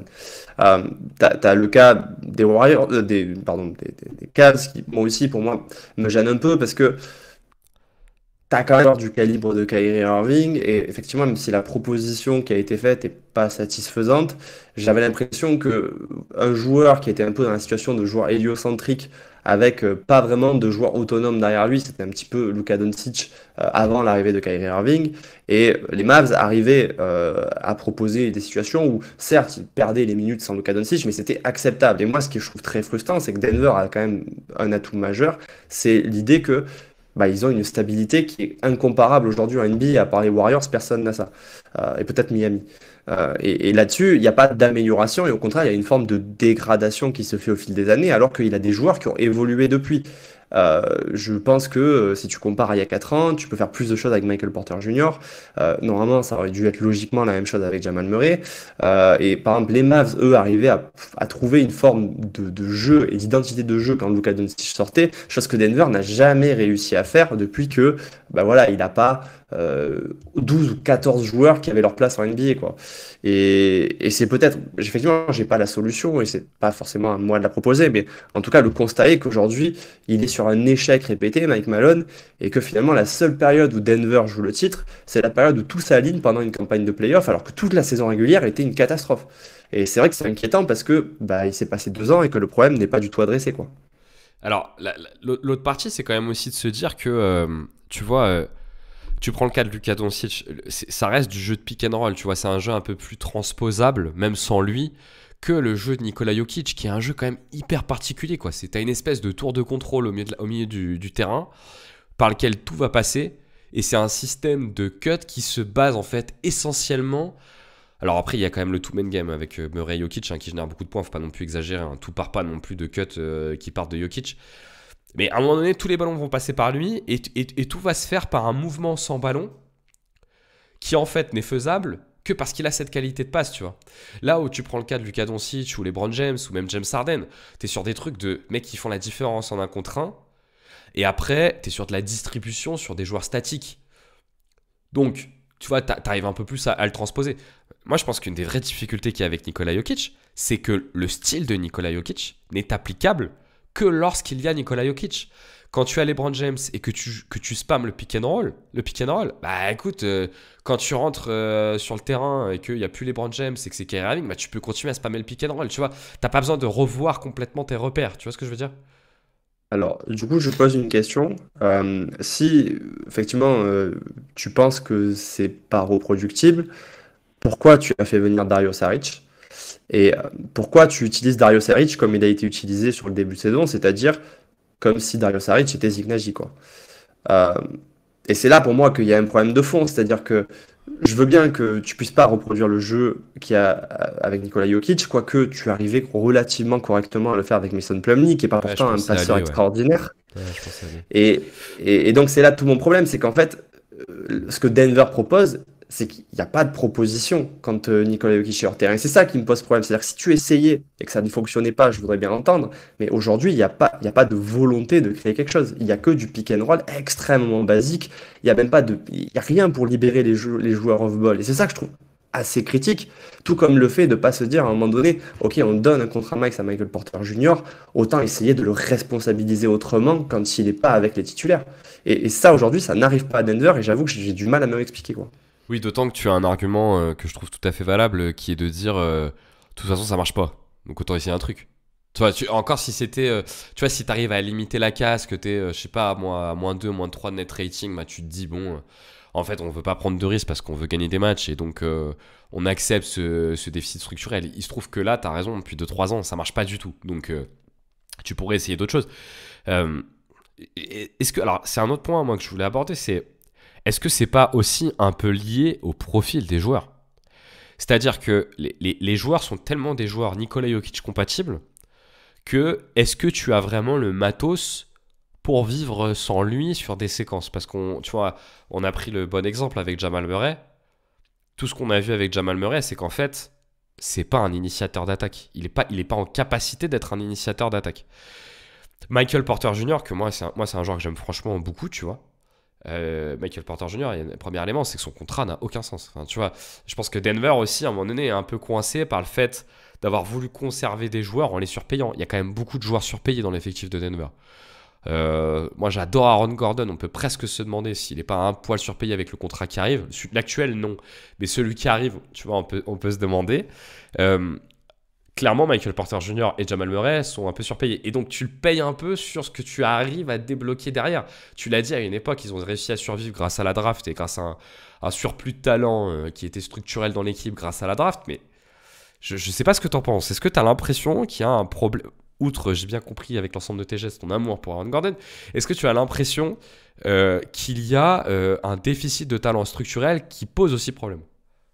Bah, c'est là où justement, voilà, le fan fait que quand il y a un été que tu perds Bruce Brown et que tu n'arrives pas à le remplacer, que l'été suivant tu perds KCP et que tu l'as pas vraiment remplacé, il y a une forme de frustration qui peut venir de beaucoup de fans et qui se comprend, mais qui euh, ne prend pas forcément en compte le portrait global. Et c'est là où, du coup, en réfléchissant sur le début de saison, je me dis, finalement, par la draft, Denver a encore aujourd'hui pas mal de joueurs qui sont viables. Pour moi, c'est-à-dire que des joueurs comme Peyton Watson, comme Christian Brown, comme Julian Strover, je trouve que c'est des joueurs qui sont suffisamment talentueux pour avoir au moins une rotation à 8-9. Et donc, il y a après la question de, bah, effectivement, t'as pas de joueurs qui sont suffisamment autonomes pour vraiment produire une attaque simple où tu vas faire juste du pick and roll et tu vas laisser un joueur créer pour les autres. Tu vois, comme par exemple les Mavs que je prenais un exemple, c'est vrai que par exemple Spencer Dinwiddie est ce qu'il est, mais quand il est efficace, il peut effectivement reproduire une forme de système à la Luka Doncic, moins efficace, mais face à des adversaires qui sont des joueurs de banc et qui donc sont eux-mêmes moins forts. Euh, Denver n'a peut-être pas ça, mais mine de rien, tu as fait, je trouve, venir des éléments qui, sans être très forts, pourraient te permettre au moins de tenter d'autres choses. Est-ce que ça veut dire que effectivement Russell Westbrook doit beaucoup plus porter la balle et que tu dois t'en remettre à sa création? C'est un peu risqué vu son niveau actuel, mais la question se pose. Mais surtout, bah, si tu as fait venir Dario Saric, autant le faire jouer et essayer de reproduire une attaque comme celle que tu as avec Nikola Jokic, parce que mine de rien, le jeu de main à main, c'est pas forcément un jeu qui demande des passes extrêmement complexes. Par exemple, Domantas Sabonis, qui est extrêmement bon dans le registre, il fait peu de passes très complexes. Mais face à des bancs adverses, est-ce qu'avec des joueurs comme Jamal Murray, Michael Porter Jr., voire Aaron Gordon, ça ne devrait pas suffire pour avoir un plancher offensif qui te permette peut-être pas de suivre l'équipe adverse, mais pas prendre des 15-20 points en des temps extrêmement courts, quoi. Et c'est là-dessus que je pense que Mike Malone, il a aujourd'hui un effectif qui lui permet de faire beaucoup mieux, à minima. Ouais, mais c'est là où tu subis aussi, tu vois, à mon sens, la qualité de ton effectif. Parce que le jeu de main à main, généralement, a pour but de provoquer quoi? Si tu fais du main à main, on va dire Russell Westbrook, Dario Saric, l'idée c'est d'aller provoquer du drive pour soit du pick and pop, soit du kick out à 3 points, si la défense collapse pas. Sachant qu'aujourd'hui, déjà de base, la défense face à Russell Westbrook, elle collapse pas énormément parce que l'efficacité au cercle de Westbrook a tellement baissé avec le temps que tu vois, tu fais même pas 15 000 aides. Il se trouve qu'en plus, tu te retrouves généralement dans des 5 où en fait tu as des joueurs moyennement fiables à 3 points autour. Donc du coup, tu vois, moi j'ai l'impression, alors ça je pense que tu as un meilleur regard que moi là-dessus parce que tu regardes les matchs plus dans le détail, mais j'ai l'impression que tu as aussi un problème sur les line-up que tu peux proposer, qui sont des line-up qui, tu vois, te permettent pas non plus d'aller proposer grand-chose finalement, quoi. Elle ressemble à quoi ta line-up si c'est Peyton Watson, Julian Strawther, Christian Brown, Russell Westbrook et Dario Saric, tu vois? Bah moi, Normalement, tu ne la mets pas, quoi. comment? Normalement, Normalement, tu la celle-là, mets tu pas. l'évites, par Ouais. exemple, parce qu'elle est extrêmement lacunaire. Ouais, non, mais je suis d'accord. Et peut-être il la joue pas tant que ça. Et peut-être qu'il arrive à. Tu vois, le truc de Dario Saric, c'est que Dario Saric, pour le coup, c'est un joueur que je connais bien. C'est pas Kelly Olynyk. Tu vois, Kelly Olynyk, c'est un joueur qui a une vraie variété dans son jeu offensif. C'est à la fois un mec qui est bon dans la finition proche du cercle, qui peut shooter à 3 points, qui est vraiment un excellent passeur. Donc Kelly Olynyk, tu vois, il peut te reproduire une forme de jeu complexe sans aucun souci. Dario Saric, c'est un peu différent. Dario Saric, c'est un master du pick and pop. Le problème, c'est qu'ils n'ont pas les joueurs de pick and pop. T'as déjà vu Russell Westbrook jouer des pick and pop? Il sait pas jouer des pick and Mais pop. Jamal Murray, pourquoi il les jouerait pas, tu vois? Bah parce qu'il fait pas l'écart sur le pick. Il y a pas de pick and Ah, pop si tu fais pas l'écart sur le pick. pour moi, quand même, avec un écran, il est censé créer un minimum d'écart. Alors, peut-être que Jamal Murray actuellement a du mal, mais je veux dire, c'est quand même la base de son jeu avec Nikola Jokic. Donc, soit, effectivement, en fait, c'est soit tu produis un jeu, je pense, qui ressemble à celui avec Nikola Jokic, et donc tu responsabilises Jamal Murray et tu utilises Dario Saric, même si moi, je suis pas aussi Ouais. convaincu que toi par Dario Saric, je suis pas un grand fan de Dario Saric. Bah, Soit, je viens de le effectivement, tu démonter là un peu là responsabilises. quand même, hein, mais. Oui, mais je sais que toi, par exemple, tu trouvais que c'était, il me semble, hein, une bonne addition. Moi, j'avoue que je n'étais pas hyper convaincu. Euh, non, Je te dis après. Ouais, je je te laisse finir. confonds. Non, Ok. si, je te laisse Et, finir. soit, effectivement, tu te dis, bon, bah, cette connexion, j'y crois pas trop, mais dans ce cas-là, tu n'utilises pas Dario Saric et peut-être que bah, il faut donner la balle à Westbrook et essayer de créer plus de mouvements autour de Westbrook. Je sais pas, mais en tout cas, encore une fois, c'est peut-être que ça ne fonctionnerait pas, mais c'est l'absence de proposition qui, moi, me frustre beaucoup. Sur Dario Saric, moi je trouvais ça intéressant plutôt dans sa capacité à jouer avec Jokic. Parce que je trouve que ces deux joueurs, tu vois, qui peuvent avoir, alors sûr défensivement tu vas souffrir, mais qui peuvent avoir une forme de connexion intéressante. Sur le point de vue offensif, pour moi tu peux pas reproduire avec Dario Saric ce que tu fais avec Nikola Jokic, parce que déjà Nikola Jokic est un joueur qui joue pas tant de pick and pop que ça. C'est plutôt un joueur qui va jouer des short rolls et qui a une incroyable capacité à punir sur le short roll, chose que n'a pas Dario Saric. Dario Saric, là où il est particulièrement fort, c'est si tu es avec, enfin particulièrement intéressant, je dirais pas jusqu'à dire fort, mais particulièrement intéressant, c'est si tu es avec un porteur de balle autour duquel il y a des écarts qui sont faits, donc tu provoques le switch, mais en fait sur le switch, le meneur est capable de provoquer l'intérieur et donc d'aller scorer, ou alors si choisit de pas switch, bah Dario Saric est très bon sur le catch and shoot à 3 points sur le pick and pop, ce qu'on a vu toute la saison dernière avec Chris Paul, et du coup c'est intéressant. Le problème, c'est que Murray aujourd'hui fait pas les différences. Donc, tu vas pouvoir switcher sans trop de soucis. Ben, en switchant sans trop de soucis, tu vas juste bloquer la défense parce que Saric, il peut pas te proposer l'alternative de faire le short roll ou de derrière aller se rapprocher du cercle et punir le mismatch. Donc, tu vois, déjà, tu as du mal à développer ce truc-là. C'est pour ça que je te dis que Dario Saric, c'est pas Kelly Olynyk, tu vois. On est sur un joueur quand même plus réduit en termes de capacité. Et moi, quand je regarde l'effectif de Denver, c'est une vraie question que je me pose, tu vois. Je me dis, mais est-ce que le problème, c'est pas le manque de talent dans cet effectif? Tu dis tout à l'heure qu'ils peuvent jouer à 8-9 et que Julian Strother peut faire partie de nos rotations à 8-9. Pour moi, Julian Strother, il peut faire partie de nos rotations à 8-9, mais pas qu'il joue le titre, quoi. Enfin, c'est beaucoup trop tôt. Peyton Watson, avec un profil très particulier, je suis d'accord. Mais en fait, dans la rotation, aujourd'hui, des joueurs qui ont le niveau pour jouer le titre, mais t'en as quoi? T'en as 6 en fait. T'as Christian Brown, Jamal Murray, Michael Porter Jr., Aaron Gordon, Nikola Jokic et Christian Brown. Tout le reste, c'est pas le cas. Donc, à un moment donné, tu vas forcément te retrouver avec des line-up qui sont assez déficitaires en termes de talent. Et tu ajoutes ça au problème structurel que tu as, qui est de jouer avec Nikola Jokic, avec le style de jeu particulier. Donc, tu dois trouver de nouvelles formes sur un truc sans trop de répétitions, etc., etc., etc., etc. Hmm. Ouais, bah, je suis pas sûr de pleinement partager ton avis. Alors peut-être qu'après, il y a un côté un peu Homer où effectivement tu vois des joueurs grandir et tu vois peut-être aussi leur potentiel des fois plus que leur production actuelle.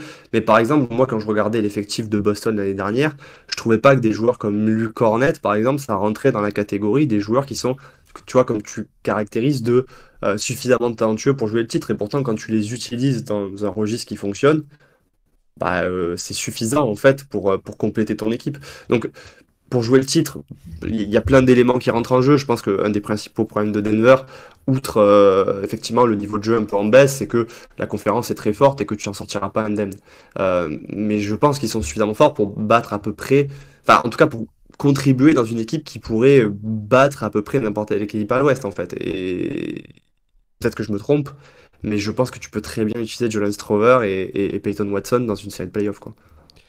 Non mais alors j'ai compté Peyton Watson, hein, ah non, donc 7 pardon, 7, oui, excuse-moi, je compte Peyton Watson. C'est déjà pas mal en fait, hein. 7 joueurs. Ouais, non, sûr pour les playoffs, après ça permet de jouer, mais tu vois, c'est sur la capacité à créer d'autres formes de jeu.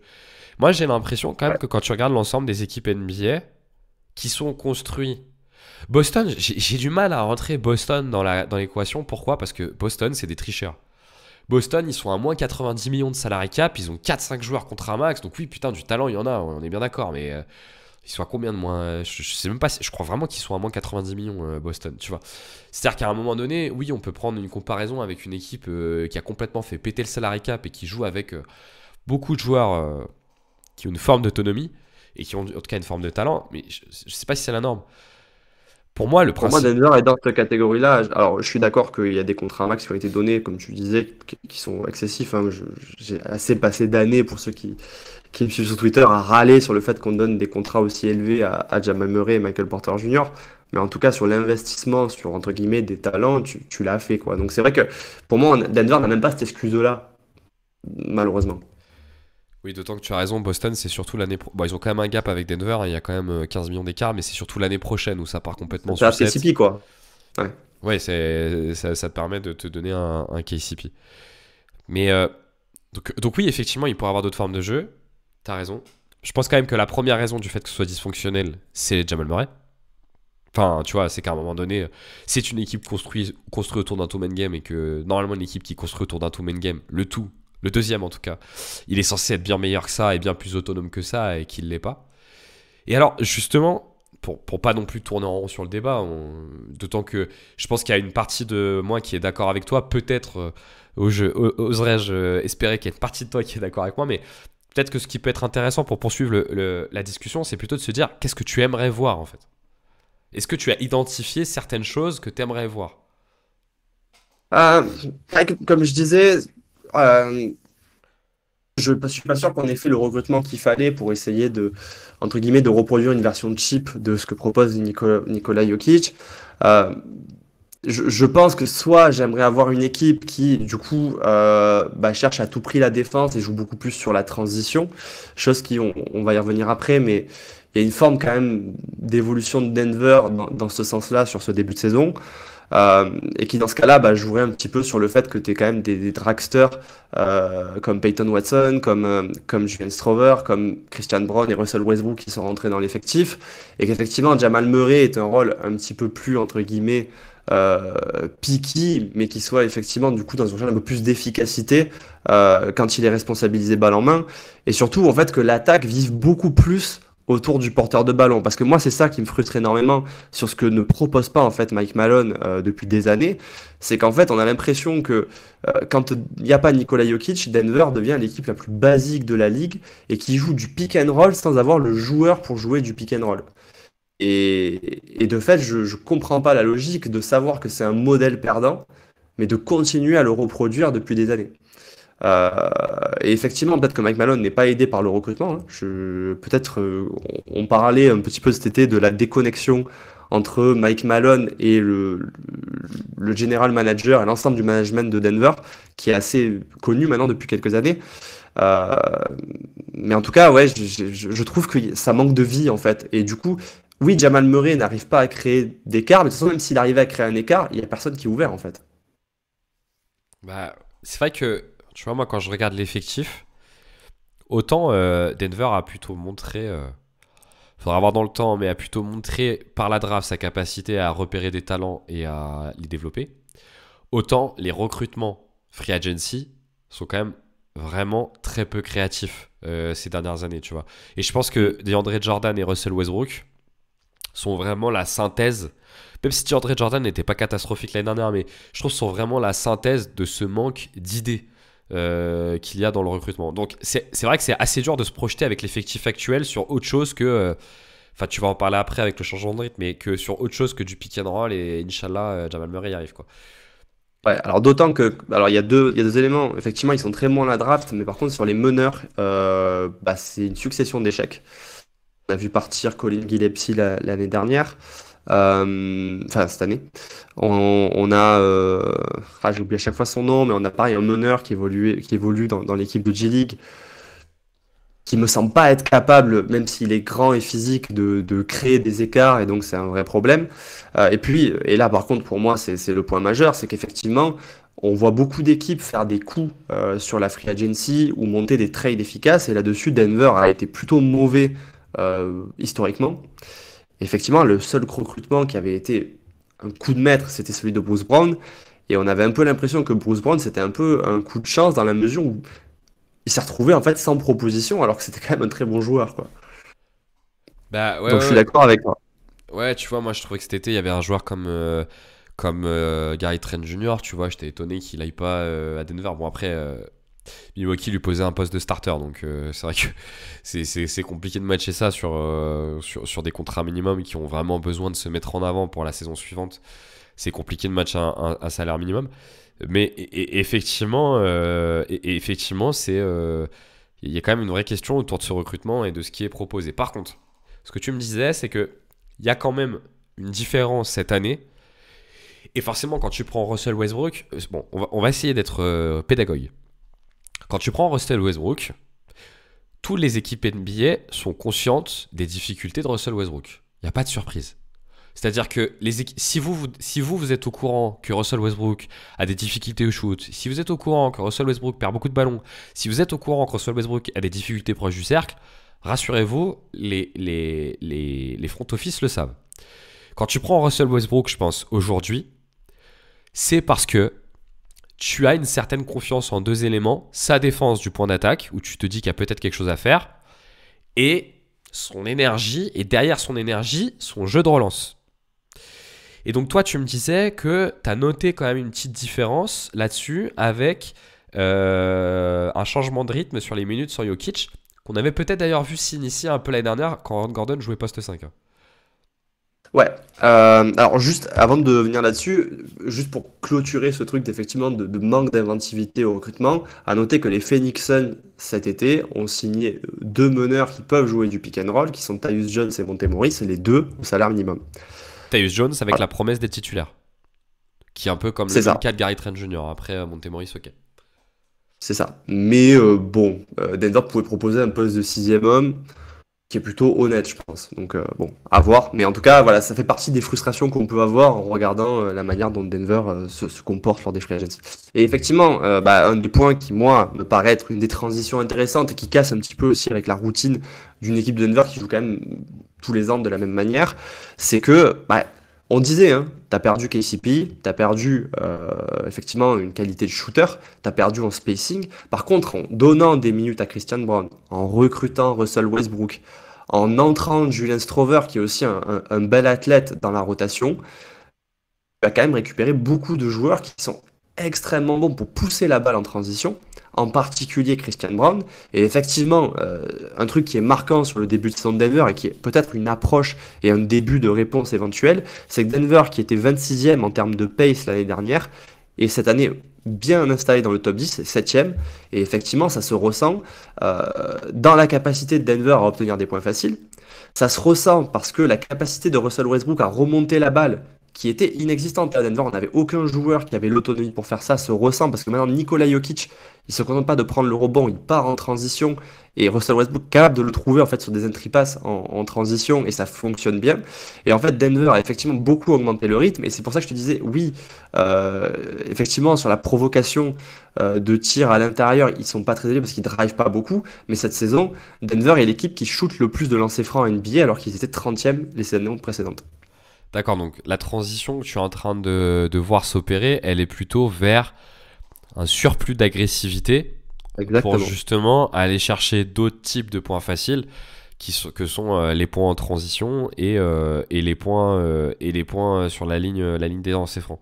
Exact. Juste pour vous donner une stat, quand Russell Westbrook est sur le terrain cette saison, Denver a quasiment une pace de 101, alors que lorsqu'il est en dehors du terrain, ils sont à 97. Donc pour le coup, on a une vraie augmentation effectivement de la pace sur les minutes de Russell Westbrook. Et l'idée, c'est quand même de vous donner à voir sur un échantillon plus large sur ce que ça représente. Denver, je crois que ça doit faire 2-3 années qu'ils sont derniers à la pace, ou en tout cas dans le bottom 5. Ouais, c'était 26e l'année dernière. En tout cas, 97, ça représenterait la 29e pace de la ligue. Et je vous ai dit, c'est quoi? C'est 101, c'est ça? Je vous ai dit avec Russell Westbrook. Je me rappelle même plus ce que je vous ai dit. Ouais, c'est ça. C'est ça, c'est ça. 101, 101, ça vous monte autour de la 7ème place. Donc en gros, tu passes de la 28e équipe en vitesse à la 7ème. Donc effectivement, il y a un vrai impact Russell Westbrook. Et est-ce que tu trouves que c'est fonctionnel pour l'instant? Oui, oui, je trouve que c'est fonctionnel et en fait c'est là que et alors ce que je trouvais marrant c'est que tu sais, tu te dis souvent ok, une équipe elle joue comme ses joueurs majeurs lui permettent de jouer et après il y a des joueurs qui s'adaptent à ça. Et en fait c'est marrant parce que là c'est pas ce qui se passe parce qu'en fait c'est l'arrivée de Westbrook et le fait de remplacer KCP qui est un joueur absolument pas autonome par Christian Brown qui est un joueur qui est déjà extrême, enfin, qui a un moteur incroyable. Vraiment c'est un athlète assez fabuleux mais qui est beaucoup plus autonome pour lui-même en fait pour remonter la balle en contre-attaque et mener sa propre contre-attaque, fait que l'ajout de ces deux joueurs, plus Eugene Strover, plus Peyton Watson, d'un coup, l'ensemble des joueurs de complément qui ont été insérés dans l'effectif font que tu as changé de pace global pour l'équipe. Et ça, je trouve ça assez intéressant.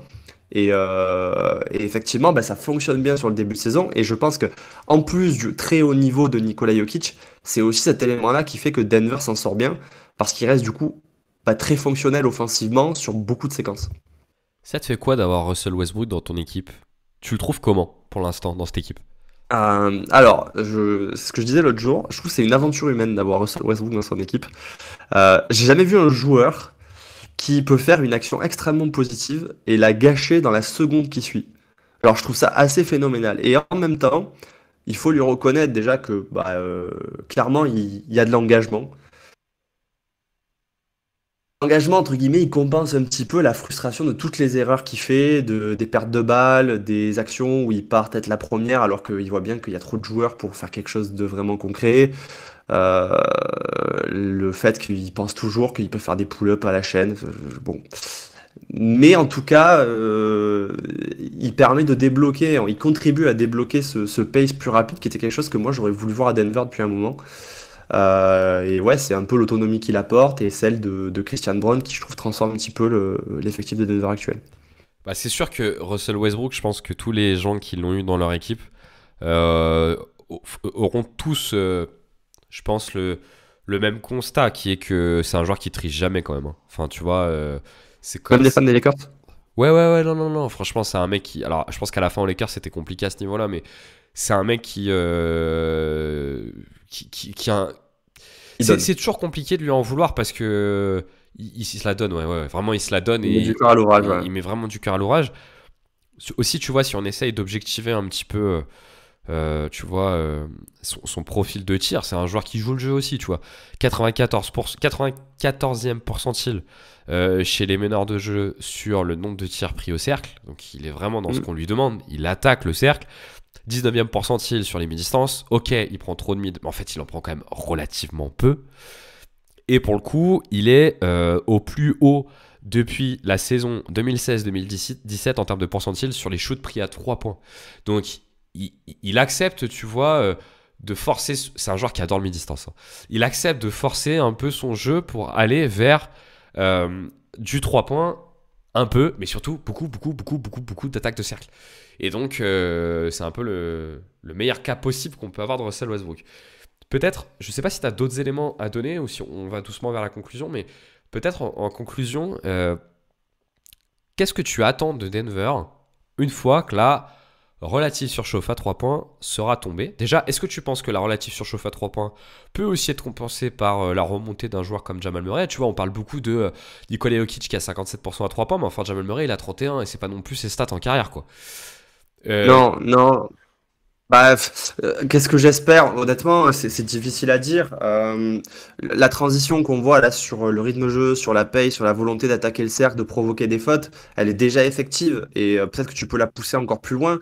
Mais effectivement, voir Denver premier au nombre de lancers francs pris par match, c'est quelque chose que si vous suivez Denver, vous n'avez pas l'habitude de voir et que vous n'avez probablement pas imaginé. Donc l'équipe, en tout cas, elle va dans le bon sens de ce point de vue-là et je pense effectivement, dans ce qu'on espère tous, c'est voir un Jamal Murray d'un autre niveau parce que clairement, ce qui caractérise Denver, c'est que il y a un plafond, il y a un plancher extrêmement haut qui est permis par Nikola Jokic, mais il peut pas tout faire tout seul et que celui qui lui permet effectivement d'aller toucher des hauteurs, c'est Jamal Murray. On l'a vu pendant les playoffs 2023 où effectivement un grand Jamal Murray, d'un coup Denver peut être la meilleure équipe de la ligue. Malheureusement, il en est très loin et c'est vrai que je comprends pas trop en fait ce qui se passe avec lui. Voilà, j'ai l'impression que tous les avis, enfin, il y a un peu tous les avis chez les fans des Nuggets. Il y en a qui se disent un peu pessimistes, bah il est cramé. Je pense par exemple à N5 qui m'a dit ça il y a 2 semaines. Euh, et puis il y a ceux qui se disent non mais c'est qu'une transition et ça va aller. Et j'avoue que je sais pas où je me situe par rapport à ça, quoi. C'est- Ce qui est sûr en tout cas, c'est qu'aucune équipe ne peut prétendre au titre avec un joueur contre un max qui est à 70% de son niveau. Enfin, tu vois, c'est une certitude que à minima, ça passe par, et je dis bien à minima, ça passe par Jamal Murray qui retrouve son niveau. J'ai l'impression, j'ai l'impression qu'il y a quand même deux marges intéressantes. La première, c'est que j'ai adoré le début de saison d'Aaron Gordon, sans avoir non plus la sensation, alors oui, au tir extérieur, c'est très haut, mais sans avoir la sensation non plus qu'il surjouait, tu vois. Et on a déjà vu Aaron Gordon avec plus de volume offensif. On l'a vu à Orlando, c'était pas une grande réussite, mais c'est un joueur qui a progressé depuis, et je pense qu'il est capable d'assumer une plus grosse prise offensive. Le deuxième, pour moi, c'est Michael Porter Jr., qui est quand même, si on regarde bien, sur une forme de progression constante depuis 2 ans. Et en fait, tu vois, ce qu'on estimait être une forme de surchauffe en fin de saison dernière, et ben en fait, on le retrouve sur ce début de saison, tu vois. Et si tu regardes la courbe de progression de Michael Porter Jr., ben, elle est finalement assez rectiligne et assez constante. Et moi, j'ai toujours tendance à penser que tant qu'on n'a pas vu un joueur stagner, il n'y a pas de raison qu'il s'arrête de progresser. Donc, j'ai l'impression qu'il y a une petite marge, tu vois, sur ces éléments-là, et que ça peut un peu coller. J'ai pas l'impression que le fit de Russell Westbrook soit si cata que ça, moi. Alors, tu vois, j'avais pas les éléments que tu as donnés en tête, et peut-être qu'il les justifie, mais j'avais une sensation que, bon an, mal an, pourquoi pas, tu vois. Alors que, bon, je porte pas Russell Westbrook dans mon cœur, mais que bon an, mal an, pourquoi pas. La vraie question que je me pose autour de Denver, c'est dans quelle mesure ils vont croire suffisamment à leur projet, et les déclarations qu'on a vont pas dans ce sens, pour trader un ou deux jeunes qui ont peut-être un asset ou deux de plus qui est viable dans une rotation de playoff, tu vois, et qui pourrait peut-être leur faire passer un petit cap.